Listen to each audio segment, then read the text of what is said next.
मेरे प्यारे दोस्तों, आज जो मैं विषय लेके आया हूँ चर्चा के लिए वो है सृष्टि रचना। ये सृष्टि रचना कैसे हुई है, कैसे ये दुनिया बनी है और इसको बनाने वाला कौन है, आज इस पे विचार करेंगे। जैसे कि आपको पता है कि कई तरह के यहाँ पर जो संत आए हैं भारत में और अलग अलग प्रांतों में, विदेशों में, सबने जो सृष्टि रचना का विस्तार किया है, बताया है जो उन्होंने, वो लगभग लगभग सेम ही है। यानी कि एक शक्ति है निराकार, जिसका कोई आकार नहीं है, वही निराकार यानी शून्य कह लो उसको, वही शून्य से ये सारी सृष्टि बनती है। उसी को ब्रह्म कह लो, एक ही बात है। वही निराकार, वही ब्रह्म, वही शून्य, वही मन, चारों नाम अलग अलग हैं लेकिन वस्तु एक ही है। उसी से ये सृष्टि बनती है, उसी से ही बाकी तत्व बनते हैं, उसी से ही हर शरीर बनता है और आपको ये जड़वत जो शरीर, जो जगत है, वो दिखाई देता है उसी एक से। जैसे मैदे से ही समोसे भी बनते हैं, मटरी भी बनती है और भी कई पकवान बनते हैं, लेकिन वो मैदा एक ही होता है। उसके कण कण मिलकर अलग अलग शेप ले लेते हैं और हम हर चीज का अलग नाम रख देते हैं, लेकिन असल में वो मैदा ही होता है। और मैदा हर चीज में भरपूर होता है। जो भी चीज मैदे से बनी है उसमें मैदा कण कण में होता है। ऐसी कोई जगह नहीं जहां पर मैदा ना हो, जो चीज मैदे से बनी है। इसी तरह जो ब्रह्म है वो ऐसी कोई जगह नहीं है जहां पे ब्रह्म नहीं है। जो निराकार आकाश सुशून्य है, जो ऐसी कोई जगह नहीं है जहां पर वो नहीं है, क्योंकि जब चीज बनी ही उससे है तो वो हर जगह विद्यमान है। उसी निराकार को संतों ने परमात्मा बोल दिया है। इसी गलती को आज हम सुधारेंगे कि परमात्मा निराकार है या साकार है या दोनों से परे है। इन्हीं चीजों को आज हम क्लियर करेंगे। तो दोस्तों, सबसे पहले मैं ये बता दूं कि इस पूरे ब्रह्मांड में 4 तरह के गुरु होते हैं जो सृष्टि रचना पे अपना प्रकाश डालते हैं। सबसे पहले कौन होते हैं? जो शरीर को परमात्मा मानते हैं, जैसे राम जी का शरीर, कृष्ण जी का शरीर, भोले शंकर का शरीर या किसी और का शरीर। और जो ऐसे गुरु हैं वो आपको भी शरीर घोषित कर देते हैं। जैसे वो आपको कहेंगे कि आप एक आदमी हो और औरत को कहेंगे कि आप एक औरत हो, और वो उसको आदमी औरत ही कह के पुकारेंगे और समझाएंगे कि तुम ही शरीर हो। कहने का मतलब कि उनको ये नहीं ज्ञान होगा कि तुम्हारा स्वरूप इस इंसानी चोले के अलावा भी कुछ और है। यानी कि वो खुद भी अपने आप को एक शरीर समझेंगे और अपने जन्मदाता को भी, जो भगवान जिसने हमें पैदा किया है, उसको भी एक शरीर समझेंगे। तो ये सबसे लो लेवल का ज्ञान होता है। जो सबसे लो लेवल के जो गुरु होते हैं, जो बस कहने को चोले पहन के गुरु बन के बैठ गए और कथाएं सुनाने लग गए, जिनको अध्यात्म से कोई लेना देना नहीं होता है। इसके बाद जो दूसरे नंबर पे गुरु आते हैं वो होते हैं वो लोग जो निराकार को परमात्मा मानते हैं और सारी सृष्टि निराकार से उत्पन्न होती है, ऐसा बताते हैं। उसमें भी 2 कैटेगरीज हैं। पहली कैटेगरी वो है जो आपको ये बोलते हैं कि शून्य से चेतनता प्रकट हुई और फिर कुछ चेतनाओं ने मिलके एक तंत्र बनाया और उस तंत्र से ही इंसान का एक शरीर बना और वो पहला शरीर आप हो और हम हैं।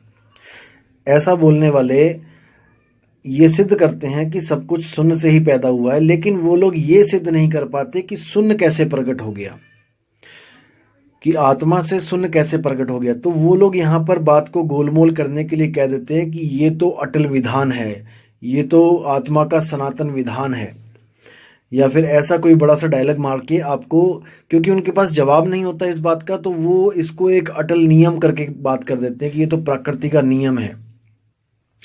दोस्तों, अगर ये अटल नियम है तो याद रखना कि ये अटल नियम दोबारा भी लागू होगा, क्योंकि जो अटल स्वयं अटल नियम है वो हमेशा ही लागू होगा। ऐसा हो नहीं सकता कि वो लागू ना हो, क्योंकि वो तो नियम ही है, नियम तो लागू होते ही हैं। तो इसमें मुक्ति नहीं मिल सकती आपको। और इसी कैटेगरी में जो दूसरे संत हैं वो क्या कहते हैं, वो कहते हैं कि परमात्मा निराकार है और उसी से सारा ब्रह्मांड पैदा होता है, और आप और हम क्या हैं, जीव। वो जीव की संज्ञा देते हैं। वो ये नहीं कहते कि आप शरीर हो या आप मन हो, वो कहते हैं कि आप जीव हो जो निराकार परमात्मा ने जो शरीर बनाए हैं उस शरीरों में आप रहते हो। ऐसे गुरु मिलेंगे आपको कैटेगरी 2 में। जो तीसरे नंबर के गुरु होते हैं इन दोनों के अलावा, वो कौन होते हैं, वो ये कहते हैं कि ये जो जीव है, जो ये भी अविनाशी है, ये भी अनादि है, और जो ये दुनिया है ये भी अनादि है। ना तो जीव को किसी ने बनाया और ना ही दुनिया को किसी ने बनाया, ये दोनों ही शुरू से थे। ऐसे लोग आपको मिलेंगे कबीर पंथ में मिल जाएंगे, स्पेशली पारक सिद्धांत वाले।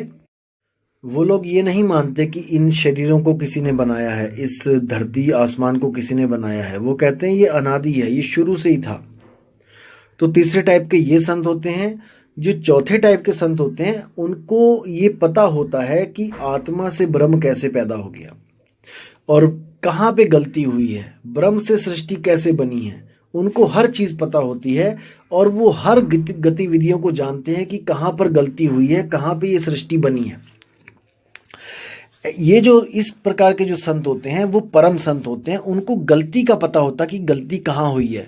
जो अज्ञानी संत होते हैं वो इस गलती को अटल नियम बना के शो कर देते हैं कि ये तो अटल नियम था कि सृष्टि बने, कि इंसान का चोला बने, कि सूक्ष्म शरीर बने।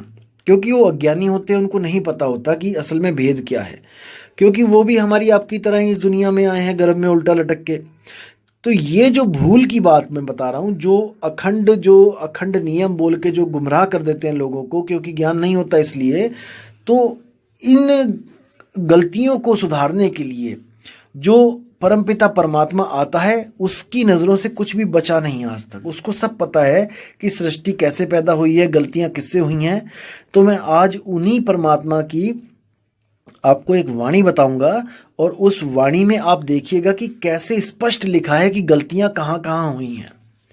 आप और हम दोनों जानते हैं कि सनातन इस दुनिया में अगर कुछ है तो वो आत्मा है। आत्मा से ऊपर कुछ नहीं है। मैंने फिर बोला आपको कि परमात्मा केवल अपने कुछ गुण के कारण परमात्मा कहला रहा है, अदरवाइज वो भी एक आत्मा ही है, क्योंकि उसके नाम के आगे परम लगा दिया गया है, क्योंकि वो कभी गलती नहीं करता, भूल नहीं करता।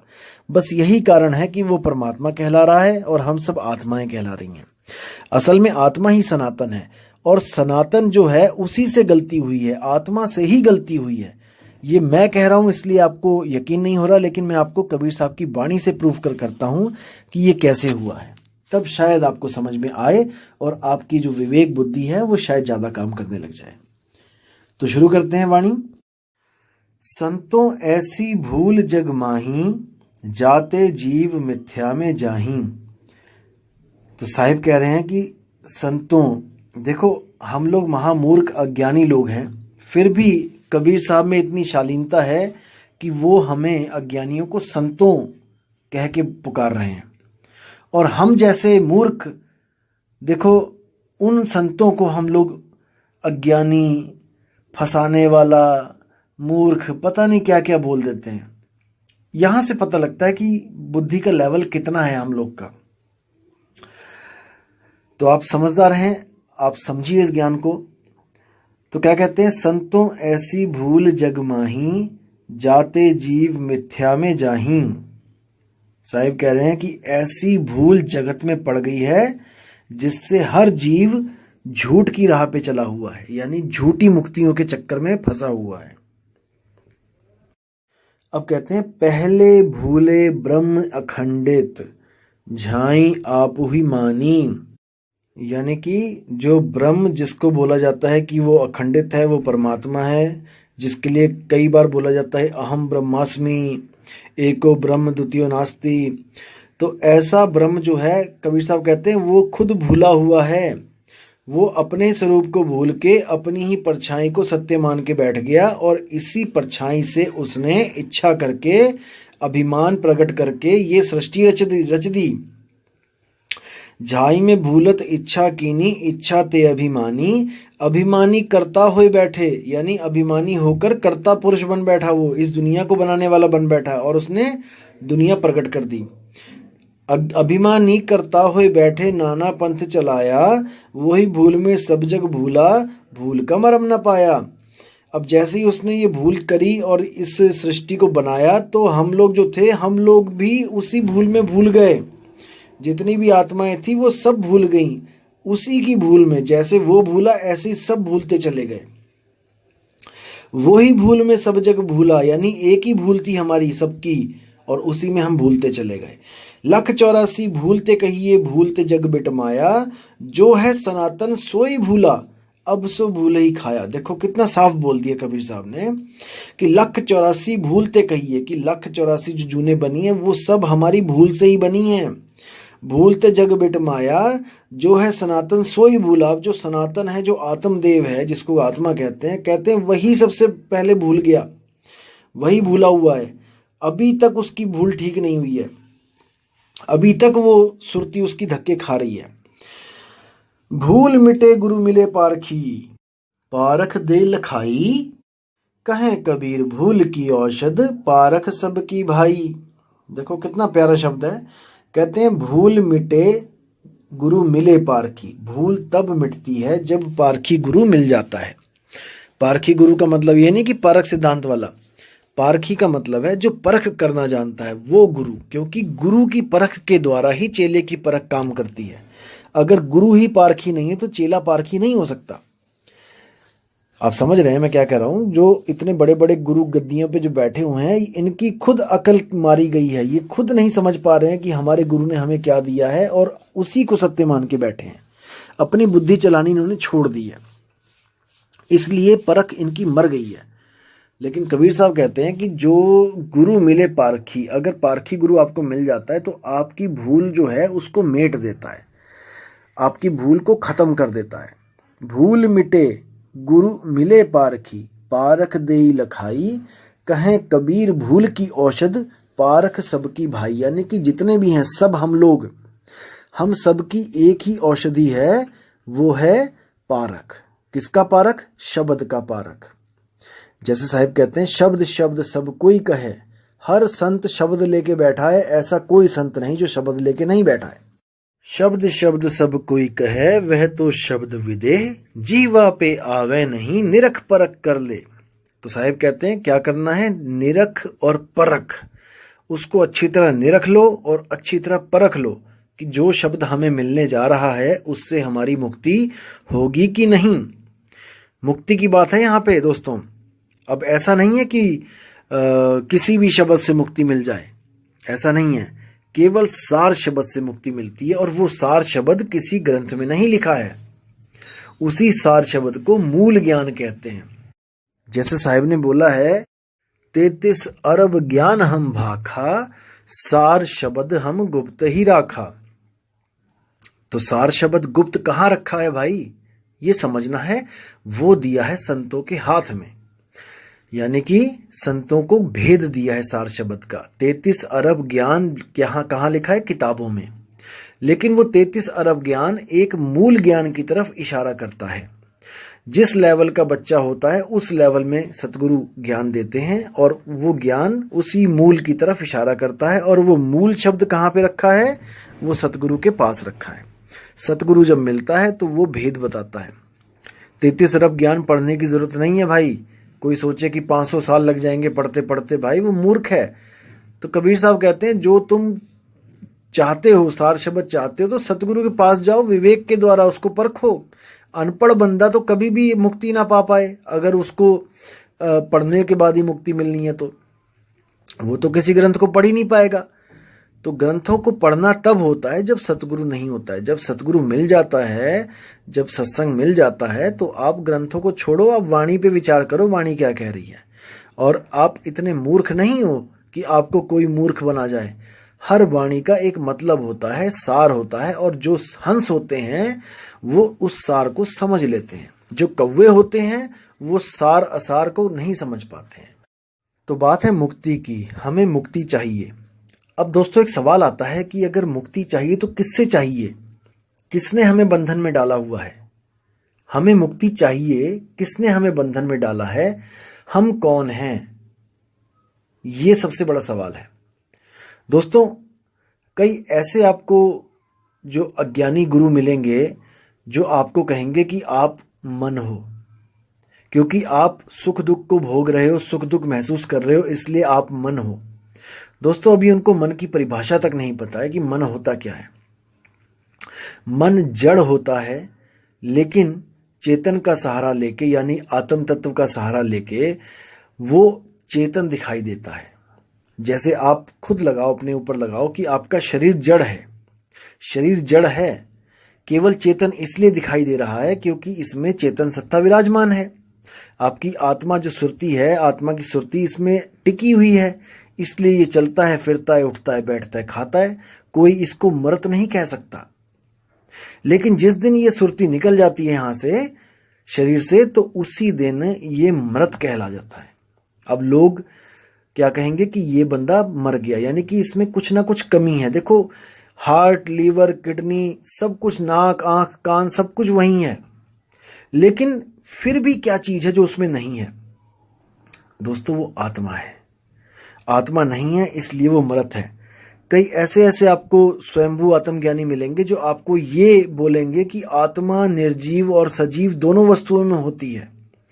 देखो कितनी, मतलब कि कितनी मूर्खतापूर्ण बात है। आपने विचार करना है, मैं निंदा नहीं कर रहा किसी की। अब देखो सजीव और निर्जीव बोला गया है। अब इस सजीव और निर्जीव का उदाहरण देके आपको कहेंगे कि देखो सजीव में भी जीव लिखा है और निर्जीव में भी जीव लिखा है, यानी दोनों में आत्मा है। देखो आप खुद सोचिए, आपने बचपन में पढ़ाई करी होगी, जहां पे सा लग जाता है किसी भी अक्षर के आगे, वहां पर हो जाता है यानी कि उसके साथ, किसी का साथ। जैसे सबल, यानी कि जो जिसके पास बल है वो है सबल, यानी कि संपूर्ण, यानी कि जो पूर्ण हो चुका है वो है संपूर्ण। सपरिवार, यानी परिवार के साथ आओ, कहते हैं ना सपरिवार निमंत्रण है। तो जहां पे सा लग जाता है वहां पर होता है कि जोड़, यानी कि कोई चीज जुड़ी हुई है वहां पे। अब ऐसे ही है सजीव, यानी सजीव वो लोग हैं जहां पर जीव रहता है। जैसे मैं हूं, आप हैं, कोई कुत्ता, बिल्ली, बकरा, हाथी, घोड़ा, मछली, चींटी, ये सब सजीव हैं। इसी को इंग्लिश में लिविंग बीइंग्स कहते हैं। और निर्जीव का मतलब क्या होता है दोस्तों? निर्व का मतलब होता है जहां पे नहीं है। जैसे निरअंकुश, यानी कि जिस पर अंकुश ना लगाया गया हो। निर्वस्त्र, यानी जिसने वस्त्र ना पहने हो। निर्गुण, जिसमें कोई गुण ना हो। तो दोस्तों निर का मतलब होता है जहां पर वो चीज नहीं है। निर्गुण, निर्जीव, यानी कि जहां पर जीव नहीं है। अब इसको समझना है। जैसे मेज, कुर्सी, पत्थर, ये सब निर्जीव हैं, इनमें जीवन नहीं है, इनमें चेतना नहीं है। इनको आप काटोगे, मारोगे, ये चीखेंगे, चिल्लाएंगे नहीं, ये अपना बचाव नहीं करेंगे। लेकिन जहां पर भी कोई जीव है वो अपना बचाव करेगा। अब आप कहोगे कि पेड़ में जीव होता है, लेकिन पेड़ बचाव क्यों नहीं करते? दोस्तों उनमें जीव है, लेकिन उनकी जो चेतना है वो बहुत सूक्ष्म है। अब जो पिक्चर प्लांट है, अब पिक्चर प्लांट देखिए आप, वो क्या करता है, जैसे ही उसके मुंह में कोई कीड़ा जाता है वो एकदम अपने मुंह को बंद कर लेता है, यानी कि वो जीवित है, वो एक्शन टू रिएक्शन काम कर रहा है। जैसे छुई मुई का पेड़ होता है, आप उसको जैसे ही स्पर्श करेंगे तो वो एकदम मुरझा जाएगी। तो इसका मतलब कि जीव है, लेकिन चेतना उसमें बाकी पौधों के मुकाबले थोड़ी सी ज्यादा है। लेकिन उसी छुई मुई का पेड़ आप उखाड़ दें जमीन में से और पड़ा रहने दें, अब वो वर्क नहीं करेगा, क्योंकि अब उसमें जीव नहीं है। दोस्तों यही संज्ञा होती है जीव और संजीव और निर्जीव की, सजीव और निर्जीव की। लेकिन ऐसे स्वयंभू यहां पर बैठे हुए हैं ज्ञान देने के लिए कि दोस्तों क्या बोलूं मैं। अब बात चल रही है मुक्ति की। अब मुक्ति क्या चीज होती है, इस पे डिस्कस कर लेते हैं। जैसे आपको किसी जेल में डाल दिया गया, और ऐसी जेल में डाला गया जहां पे जेल के अंदर जेल, जेल के अंदर जेल, जेल के अंदर जेल, जेल के अंदर जेल, अनंतों जेल अंदर ही अंदर बनी हुई हैं। तो दोस्तों, आपको जब जेल में डाल दिया गया तो आपको मुक्ति कैसे मिलेगी? आप खुद सोचो। जैसे आप मुक्त अवस्था में अपने घर में बैठे थे, आपको 4 पुलिस वाले वहां से पकड़ के लेके गए और जेल के अंदर आपको डाल दिया। दरवाजे से एंटर किया उन्होंने, कार लेके गए जीप में, आपको दरवाजे से एंटर करवाया अंदर और अंदर आपको जेल में डाल दिया। उसके बाद जेल के अंदर जेल के अंदर जेल, ऐसे हजारों अरबों जेल हैं जो कभी खत्म नहीं होंगी। अब दोस्तों, अगर आपको मुक्ति चाहिए तो आप क्या करोगे, मुझे बताओ। दोस्तों, बिल्कुल सिंपल है। जिस दरवाजे से आप अंदर गए थे उसी दरवाजे से आप बाहर आ जाओ और जहां पर पहले थे वहां पहुंच जाओ, आपकी मुक्ति हो जाएगी। क्योंकि जेल बनने से पहले आप मुक्ति थे। जब जेल बनी है, कैदी तो तभी बने हो ना आप। अब जब जेल नहीं थी, जब मुक्ति थे। तो कई लोग आपको क्या बोलेंगे, ऐसे ऐसे ज्ञान देने वाले हैं कि हंसी भी आती है और दुख भी होता है कि दोस्तों ये कहां पथ भ्रष्ट हो गए हैं, कहां जा रहे हैं ये लोग। ये लोग आपको क्या कहेंगे, ऐसे ऐसे अज्ञानी बैठे हैं, ये कहेंगे कि आपको जेल के अंदर डाल दिया गया है और जेल के अंदर जेल है, जेल के अंदर जेल है, तो अगर आप मुक्त होना चाहते हो तो आप उसी जेल में मर जाओ। बताओ दोस्तों, मतलब आप अगर मुक्त होना चाहते हो कहीं से, तो यानी कि वहां पे मर जाओ आप, तो मुक्त कैसे हुए? नहीं दोस्तों, ऐसा नहीं है, ये बिल्कुल अज्ञान है। कबीर साहब मुक्ति के बारे में क्या बोलते हैं, आप बीजक की साखी उठा के देखिए। पहली साखी क्या कहती है, जहिया जन्म मुक्ता हता, तहिया हताना कोए, छठी तुम्हारी है जगह, तू कहां चला बिगोए। बिल्कुल साफ क्लियर कर दिया है इसमें कि जहिया जन्म मुक्ता हता, कि जब तुम जन्म मरण से मुक्त थे, तैया हताना कोए, वो अवस्था और कोई अवस्था के बराबर नहीं है, उसके अवस्था के बराबर और कोई अवस्था नहीं है। यानी मुक्त अवस्था से अच्छी कोई अवस्था नहीं है। लेकिन जो सनातन भूला, जो सनातन से पहली भूल हुई, वो यही भूल हुई कि वो आत्म तत्व से भी नीचे गिर गया। सुरती के रूप में, सुरती शब्द से जब अलग हुई, आत्मा से सुरती उसकी अलग हुई, और वो जब जेल में पहुंची, यानी 5 तत्वों ब्रह्म को निर्माण करते करते, आगे 5 तत्वों का निर्माण करते करते जब नीचे पहुंची, 5 तत्व में पहुंची, तब बंधन में पड़ गई। ये वापस अपने उस मूल को नहीं प्राप्त कर पाई। अरबों खरबों जन्म हो गए। इसलिए परमपिता परमात्मा को एक गुरु रूप धारण करके, एक पुरुष का रूप धारण करके हमें समझाने के लिए आना पड़ा। और वही परमपिता परमात्मा मूल सुरति हैं। मूल सुरति का मतलब होता है वो शब्द जो अपने ज्ञान में रह के सुरति के द्वारा हमें समझाने आता है, अपने ज्ञान में रह के। दोस्तों, कहने का मतलब है कि वो किसी गर्भ जून से नहीं आता उल्टा लटक के, क्योंकि गर्भ जून ही अज्ञान है।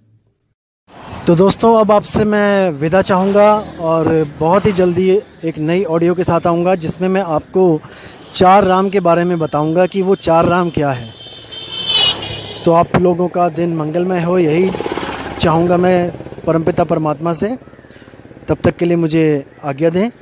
जय गुरुबंदी छोड़ कबीर साहिब, जय गुरुबंदी छोड़ मदन साहिब, जय जय गुरुबंदी छोड़ वैराग साहिब जी की सदा ही जय। मेरे प्यारे दोस्त।